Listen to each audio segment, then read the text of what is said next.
Hello and welcome everyone. Today we are excited to chat with Sudhir Mateti, an experienced HR leader with over 27 years in the field. He is known for building people first workplaces and leading change at top Indian companies like Reliance, Infocom, the Tata Group SR, and Aditya Birla Reddy. He currently serves as the Chief Human Resource Officer for Arya Omnitalk and Syntel by Arvind, the telecom division of Arvind Limited, where he leads strategic HR initiatives focused on culture, talent, and leadership. Sudhir, thank you for joining us today. It's a pleasure to have you here. Sudhir, to begin with, tell us a bit about your career journey. How did you get started, and what brought you to your current role? Over to Okay, you. thank you, Trupti, first of all, for a warm introduction. I began my career, my goal direction began in the early days of school when I realized that one of my colleagues who explained the concept was far better than the years of work that the teachers did. So those early days of schooling, I decided to be a trainer in life, and there began my journey and my goal. And I spent probably the first 1 decade in training and development. I've been passionate trainer since then till today. A trainer at heart, a trainer at action, and a trainer at profession. Right? I've been teaching people, whether it's in the organization, whether it's for a social cause or whatever. My entire life revolves around training and development. And while doing this over a period of time, being human sensitive, being human centric, and understanding challenges of life and so on and so forth, I kept on taking additional responsibilities as initiatives. And these initiatives have shaped my life, my career, and brought me to where I am in a short, crisp summary. This is what it took me here. Great. Good to hear because I see that almost 3 decades you have been working in the industry. So Correct. with over 27 years of experience in HR across diverse industries, how has your approach to people strategy evolved over the years? So, see, earlier during the late 80s, HR was generally an administrative role. You know, And those days when I was as I told you, I began my career as a trained T&D professional. I realized that most of the grievances were HR ops related grievances, common grievances across in organizations were HR ops. So I realized that HR used to do a lot of administrative work, and the administrative work those years were majorly manual, you know, right? And more person dependent than process dependent. So I understand the real gap was in people's perspective, processes, and process alignment. So probably the early years of my life, while training, I started indirectly working toward process alignment, people correction. Training, I early days I realized that is divided into two. One is transformative and one is informative. So a lot of people even today have a lot of information, but transformation means a change in human behavior, a change in habit, evolving as a human to a larger, value. So I started working, and after administrative, we realized that the next decade was about talent management. The HR entire as a function looked at managing talent, and then later on, it evolved as a data-driven organization. So now, in the next phase, the HR started looking at data and started aligning these things to them. The last phase came as a strategic HR, which means that making use of data to make strategic decisions. Okay, this is what the entire globe evolved towards. Today, the HR is again going back. It's always a circle complete. We are using the digital era. We are also using the human centric approach, which was principally the original foundation of the earlier days of administrative services. So right now the only difference is that we have to focus on human centric by AI ML generation, the new modern times, but it is driven by data and it is driven by digital era. This is how the entire HR function has evolved over last 3 decades. So it's a question which it just came in my mind that you have seen the times when we were traditionally working, we were doing all the work manually, and now things are automated for every tool, everything every task we use a tool. So how do you how do you like this change? How do you like this evolvement we have done in HR? See, my very popular statement is that an employee is not just an employee code. You know, where salaries are credited to a bank account number and an employee code is tracked by the degree of attendance, all software-driven data points which tracks an employee performance, employee attendance, and everything about employee. The entire employee dashboard is automated, and we get to know every pulse of the employee. Even the mood of the employee is punched in every morning, whether it's a happy face or it's a sad face. So a lot of data points, but again, my current initiative in the current organization is somewhat that is going back to the my last employee, and really knowing the pulse of the employee. What does he feel? Great place to work surveys are there. There are so many other surveys, CSAT surveys, ESAT surveys, which tells us the pulse of the employee. But again, to go back to the realities, we need to go back to the basics. So I strongly believe that yes, data has helped us evolve over a large period of time. But again, taking a right sample at the ground is of paramount importance, and having that human touch and human centricity is the key, even today in the data-driven organizations. So my next question is related to, because as I see that your experience is versatile, so I'll be asking you different questions. So it's related to strategic and operational HR. Given your experience in fast-paced sectors like telecom, how do you balance long-term HR goals with day-to-day business needs? Okay. See, when you handle day-to-day operations, you get to know the areas where the operations needs to be corrected, or a pain point basically. So each pain point is directly connected to the practices and policy. There are three things in every organization. One is policies, second is practices, and third is procedures.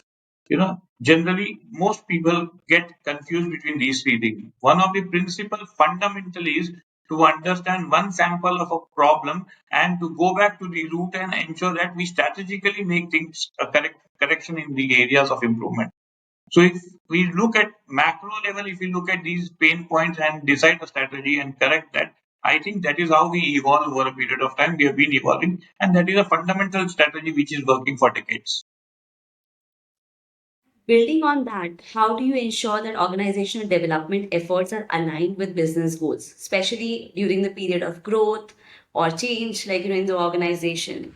See, there every decade there is a new change which has to happen. Like the current decade, there is a change of technology. We are working with technology to a large extent, you know and with this change and migration of the change management is a difficult task by itself.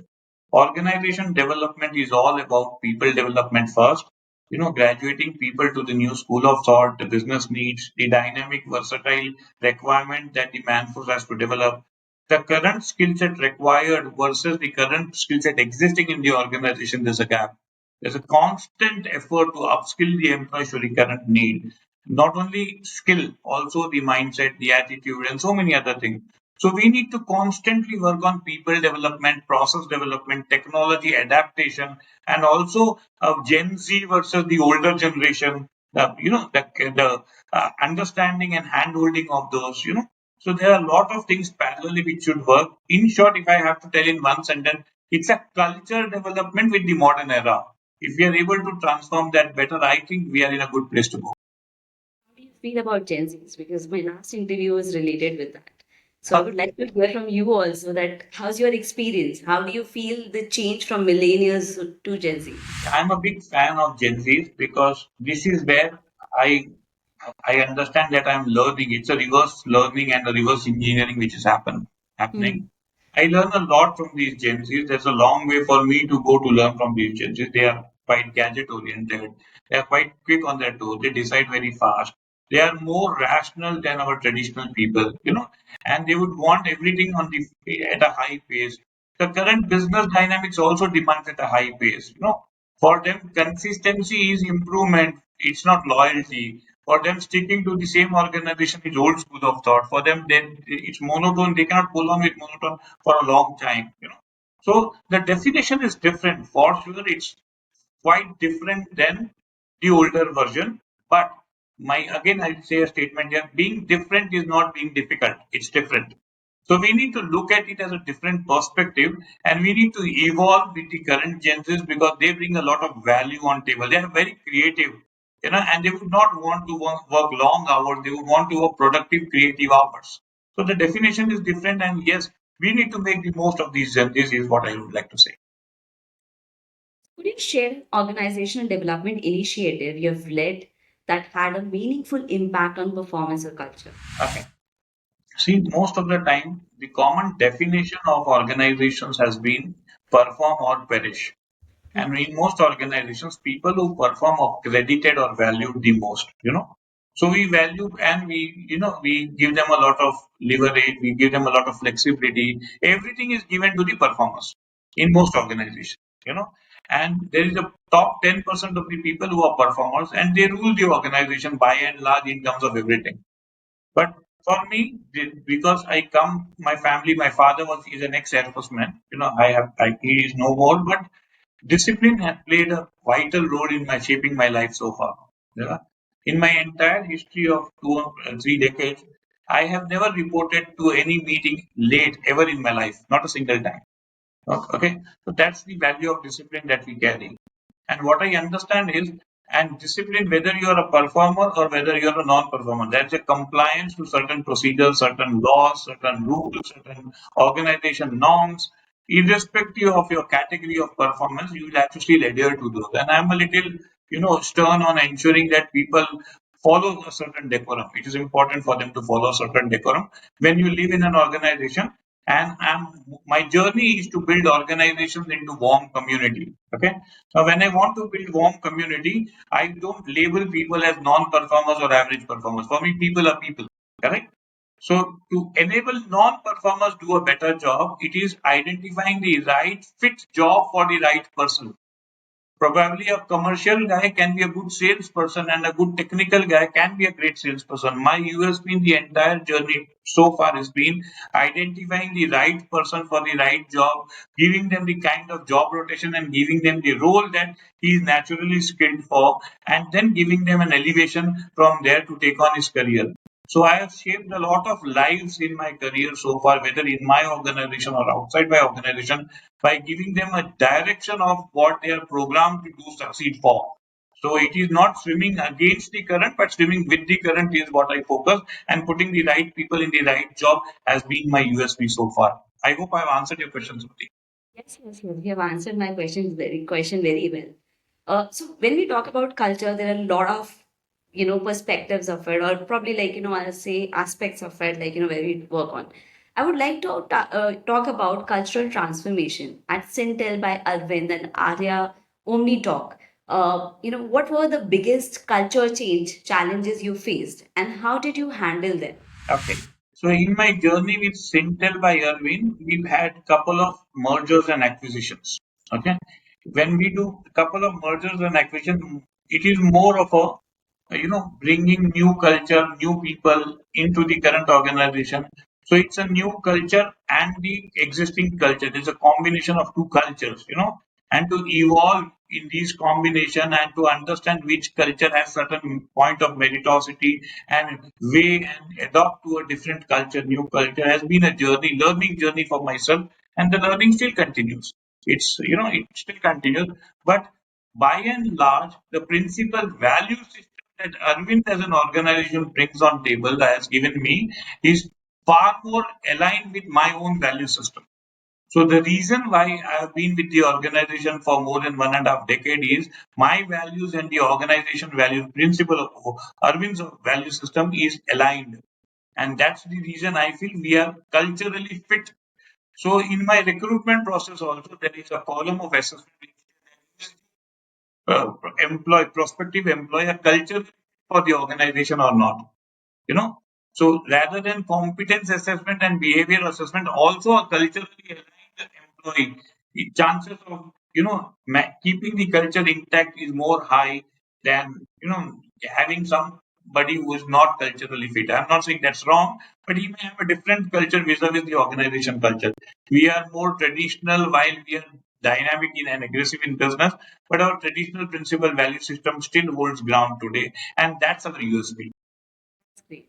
I completely agree with you because if somebody is passes n number of tests, but that person is not a right culture fit, that person is not going for a long term association. So Absolutely. how important are trust and psychological safety when driving culture change? Because you have worked in culture change so far a lot, so I would like to understand on that. See, it's a fantastic question to ask. Let me, appreciate this question. Trust goes a long way. It is more about, understanding the team as a family. As I told you in my previous statement, that I am trying to build a community in the organization since last 3 decades. Wherever I have worked, I built a community. A community is like a family. So I always say that I have a family at home and I have a big family at office. I come to office not to work. I come to office to see my family and ensure that all my family members' well-being is taken care of. That's the philosophy that I work even today, wherever I go. Each branch office or each remote employee, the remotest and the farthest employee also is a family member, and my heart beats for him or her even today. That's the mantra that I live for, and that's been my mantra since day one till today, and probably till the last day. Like, believe me or not, I got a little bit goosebumps out there because I see that, the HRs are working transactionally right now. They are not associating a lot with the employees, but this is a really, good spirit and, I would say a passion in the HR, which is required in the young generation of us. So, my next question is related to learning and development. Talking about skills building, how can training programs be made more useful and not just for formality? Yeah. As I told you, I began my career with training and development. Hmm. And my earlier first decade of experience, I working with big organizations, I realized that it was mere an Excel-tic activity, number of batches run, number of throughput, effectivity of the program. It's all a data-driven, all a routine activity to check on. But from day one, my belief system is that each training program should transform a human's life. Even if I run a process training or a technical training, my objective is that in what way will this transform the employee's life? Either by using this technology, can he elevate his role? Either by using this technology, can he make the customers happy? Either by using this technology, can he change a gear shift in some of the processes or some activity which can give him a larger level of job satisfaction? The ultimate reason why an employee works is not to make his bread and butter, to engage himself in a job satisfaction arena. He should feel happy, contented by doing this job.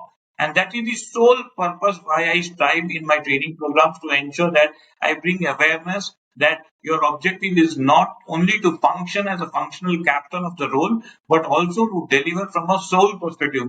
In Hindi, if I am allowed to say a quote that I often say that, you know, you know, आत्मा से काम करो आत्मा से काम करोगे उसका स्वरूप अलग आएगा उसका निचोड़ अलग आएगा प्लीज सिर्फ काम करने के लिए काम मत करो that's what I been preaching for last 3 decades in my life. That's right. What should I say? आत्मा से काम करना तो बहुत ही डिफरेंट होता है और सब करते भी नहीं है. My next Yes. question is actually that's a personal question because I've worked in training and development. I've conducted trainings in the companies, but I see that seriousness is sometimes not there. It becomes a lot of times formality for the people, and that is what I asked you in the previous question also. How do you bring that intensity of that, or maybe the learning which should come out from the training programs? See, very fantastic question. Most audience attend a training program for various reasons. The topmost reason is the food, the menu. You know, 90% of the people, when they come to the program, first ask, do we have a veg or a non-veg in the menu? You know, the second question that the reason why they attend a training program, it's away from the routine work. They get a break. Okay. The third reason why they are in a training program is it is mandated by his manager, so it's a protocol and he has to attend it. Okay. So these are multiple reasons why people attend training programs commonly. And then there are 5 or 8% of the people who are genuinely interested to learn something. But the percentage is in single digit, not in double digit, for sure. Correct? The only reason, as a faculty, if I want to rope in the attention, interest of the audience there, my in the first 1 hour when most people break ice only to create a comfort between the faculty and the audience, my objective is not to break ice and bring the comfort level. My objective is to understand what is in it for the employees who are attending the training program, what are they looking in from the program.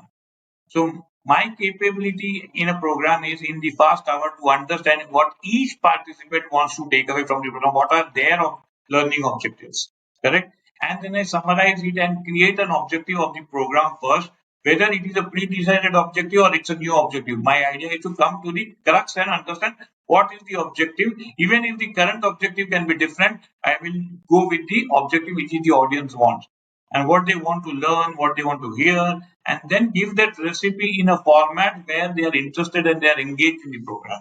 Yeah, I add a lot of humor, a lot of role plays, a lot of activities, which most training faculties would do. All the training aids put together in the category of example that they can easily relate to and meeting the objectives of the audience. These are simple steps which have helped me achieve my goals so far. That's great. Good learning. Is there a particular training program you're especially proud of where you feel that, okay, this was the successful one?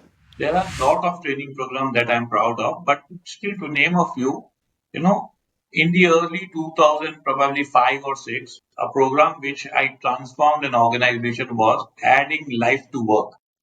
Okay, that was a powerful program that I wrote, which made a substantial impact in the organization where I worked. Second program that I is a self leadership. Most people think of leader being a leader for the team, but I call it as a self leadership. You have to develop yourself as a leader, and you have to introspect every action that you do from multiple angles and retrospect everything. So self leadership is the second module which I have popularly done, and the third popular is please declare your failures. So declare your failures is the third popular program that I ran for a lot of audience. These are the top three programs which comes to my mind, but there are a huge laundry list here.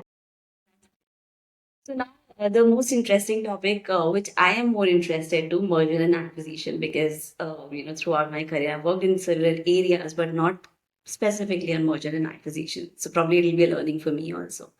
So switching to merger and acquisition, in a merger and acquisition, how do you help teams adjust and align cultures? Okay. So, to first important aspect to adjust and align culture is to understand their daily work life. Every role has a different daily work life. So first understand their daily work life, what it was before the merger and what it is after the merger. If there is a huge difference in the work life, something has to we have to draw a line where we make their life a little ease. So ease of operation is the first agenda to attend after mergers and acquisition. Second agenda is to understand that the grading systems should align. Let's say someone who was a DGM now is probably a senior manager. He will feel from a tagline perspective that I've been demoted, but the structure is different. Correct? So we need to align our structures in such a way that nobody feels a little deep, probably put a little lower down the ladder and he feels respected in his role. Correct? Third, the leadership role, or did he have a team, or it was an individual role. So whatever roles we map them to should be closer to the roles that they were delivering. In case the position does not exist or those roles does not exist, we need to still create that environment where he feels valued, and we need to align him on a one-to-one meeting whether what are we envisaging his role in the near future. Correct? So right now it may be an individual role, but over a period of time it will graduate to that role, and this is what we envisage.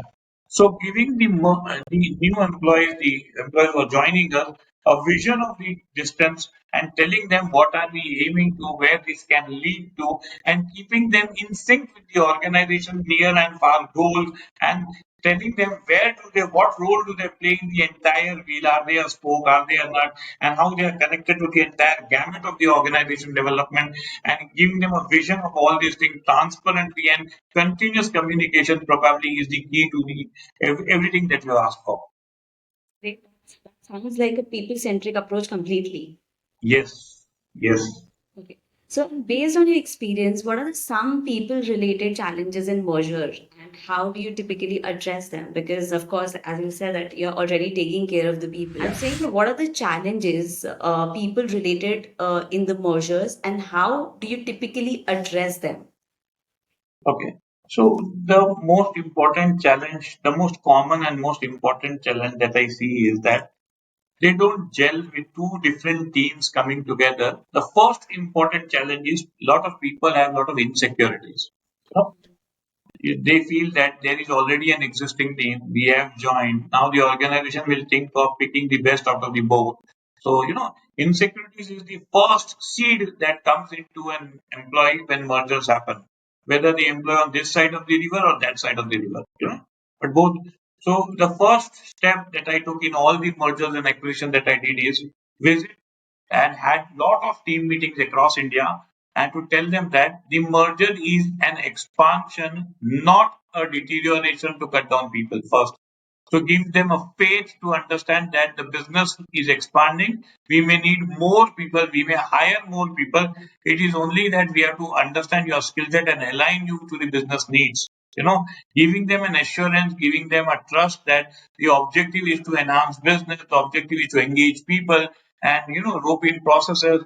It is not about picking the best and leaving the rest. And I always believe that in our organization, our people are our biggest asset. Building people for different roles. I've been building lives, building people, and by the grace of God, people believe in my words. I don't know how it happened, but people believe in me. People believe in my words. So when I address people, they buy every small word that I say, and I've been fairly successful in telling people what my heart says, and they believe me so far. Saying it with conviction, anybody would believe you. So nice. So Yes. I move ahead because Sudhir, I see that you've been there for a longer time. Your contribution with leaders, your contribution to do mentorship, is much more, out there. So looking back on your journey, what's one leadership moment you're particularly, you remember that or proud of, or that is there that you felt, okay, this was the moment, where my leadership has become and successful. There are a lot of moments, but I will narrate one or two small anecdote incidents. Yeah. Okay, there was a time when my president called me and said that, Sudhir, I have three Malaysia tickets. You, the CHRO, the CFO, and probably the CEO on travel free to Malaysia, have a vacation, and come back. These are three tickets from my end to the top three guys. And please go to Malaysia, have a fun week, and come back. I told my president, boss, can you give me 10 minutes to bounce off a fantastic idea? He said, yeah, go ahead. I said, sir, I don't want to go to Malaysia. Can I give this to a supervisor in the factory who is working with us for 30 years? This Malaysia ticket will mean a lot to him than what value it will give it to me.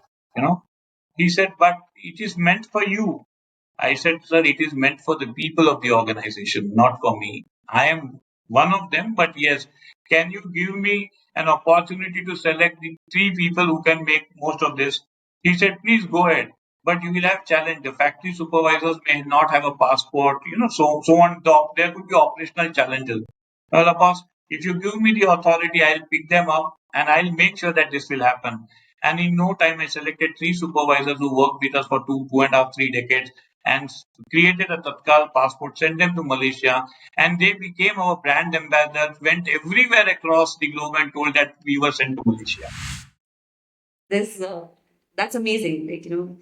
Selflessly leaving your own opportunity or reward and giving it to someone else. Absolutely. That's another level. So one more, if I'm allowed to speak one or two small anecdotes, I'll say.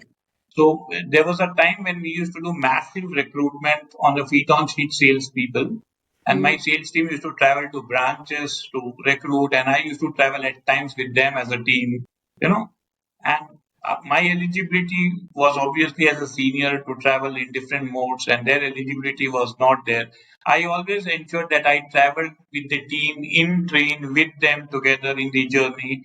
I never chose to use my eligibility and reach the destination in the last minute and only take a decision. I've been with them not only in travel, not only in food, been with them together throughout their lives and worked with them hand in glove, being at a level where I am still even today when there's an operational day, I don't hesitate to travel with them in their eligibility criteria, in their levels, and eat food at the restaurant where they are eligible. And the moral of the story is I am with the team as and when they need me, as and when I have to be with them, with whatever level it is. And that's how I have said all my team members who work with me, I have selected groups for them. I have helped them purchase a house. I'm a part of a family member of their house, and everybody in their families knows me well. And it's a family feeling being together, and that's how I have grown, and that's how my team has grown. That's what I always wonder, that you don't require big gesture with the employees. It's the sense of belongingness which, comes from probably, managers or direct people who's been coordinating the stakeholders. That is actually very important. Sometimes we don't understand it. People look for it, and always, I've been reading along, and I see that, there are a lot of these statements are going on, that people are not leaving the company, they're leaving the managers. And that is very true. A leader can make sure that the person stays with the company. Most managers fight with their peers or team members. Why did you take a leave? In my case, the situation is ulta. I told them, why are you not taking a leave? Please take a leave, go home and rest. You don't look good. You need rest badly. And I told them, I pushed them to take a leave. And this is how our relationships are. That's great. That's great. Amazing. Now, throughout your career, who have been your biggest mentors, and what valuable lessons did you take away from them? See, if you ask me, I have only one mentor in my life, and that's my mom. I believed my mom, and she's no more. I lost her in 2018, but the principal fundamental human value system that she ingrained in me, and that's the purpose of my life. And my purpose of my life is to make each life better in the journey that I go, not necessarily be an employee. Anybody whom I met today, I'm in Hyderabad branch, and I met office lady, a lady who cleans the office. Her name is Lakshmi. I clicked a photograph with her. She is 15 years serving the same branch, working with us.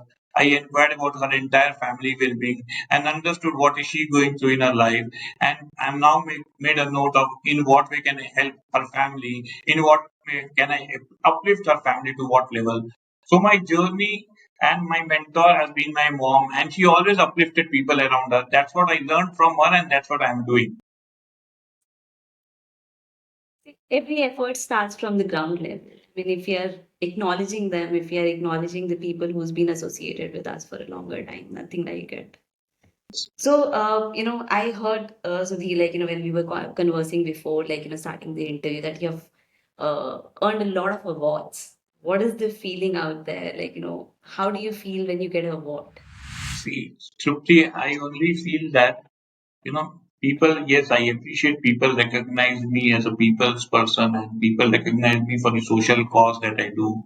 I work for rural children and a lot of other social initiatives that I take. But what these awards mean to me is that I am sure that I am on a right track. It gives me a sense of direction which I am into. It also tells me that I have to consistently do this, so that there are a lot of underprivileged people, people who do not get platforms, people who cannot get horizon. There are people in the organization who may not have my access. Correct? My endeavor is to give them my access so that they can come to me.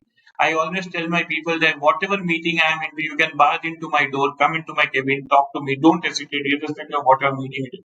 Because I am here because you are here. You exist, that's why I exist. That's the fundamental rule. So I've been a people's person, and these awards only tell me that I am still on track. That's it.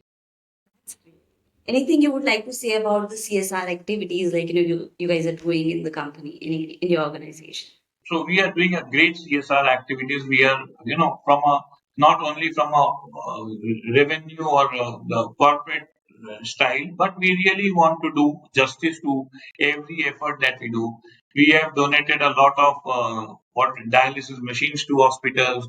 We have created a lot of neonatal incubators for babies to better health. We have donated a lot of eye surgeries, cataract surgeries done to a lot of villagers at free of cost. So many fantastic initiatives we have taken, and it's not only about contribution of money in this CSR activity, but personally ensuring that these activities reach the last mile and reach the last person, and we have really done due diligence to every activity from heart, soul, and revenue, all perspective, and that's where we are very sensitive about. I always admire the CSR activities companies are doing, and if we can contribute a little bit out there, why not? Yes. So, Sudhir, I think it's your time, but finally, I would like to, ask one of your advice, which you would like to give to your audience, to the aspiring HR professionals out there. For all you mean aspiring HR professionals or aspiring professionals in general? You can give to both of them. Okay. Okay. So first to aspiring HR professionals, my fellow colleagues in my own department, I'll tell them that it is good to have procedures and it is good to police to have do policing to ensure that people follow these procedures. It's good. This is a practice that most HR professionals do. But what is important is to understand that why deviation exists. And remember, there's a lot of emotion, there's a lot of people, there's a lot of people centricity required to ensure that we build on newer versions of policies and procedures. Policies are guideliners, and we need not be very stern and strict to ensure that we are rigid on the policies that people bend. Sorry, the policies have to be so flexible that our people need not bend. So my suggestion to all the HR fraternities, can we be a little more human centric than policy centric? Okay. Now to all the other employees or other workforce, the general workforce, not the HR workforce, my suggestion is that can we put a little more Atma in our work? And can we not do work only for as a bread earning activity or for a salary state purpose? Can we do something from a devotional point of view, from a passion point of view, from a मतलब श्रद्धा आत्मा से हम कुछ काम करें तो हम एक जिंदगी जी लेंगे. Again, I'll go back to my popular program which says that can we add a little more life to work and live better quality and deliver better and be little happy. Be great. That's a great advice, Sudhir, because that is most important. The platform, in fact, we have created, that's a people's board. Like, that is what we want to hear, that is what we want to tell. That there are what we are dealing with is not like a resource only. It's people like we are dealing with, and the approach should be more people centric rather than like to working around the tools. Definitely, thank you so much. Thank you, Sudhir. I would like to end this interview on this note where was a lot of learning for us personally, for me, for your for sharing your rich insights and experience with us. Thank you so much. Your journey is a powerful reminder of the impact thoughtful HR leadership can have on both people and businesses. Thank you so much. Thank you, Sudhir. Thank you, Trupti. It was amazing being with you. Thank you so much. Thank you. Thank you, Sudhir.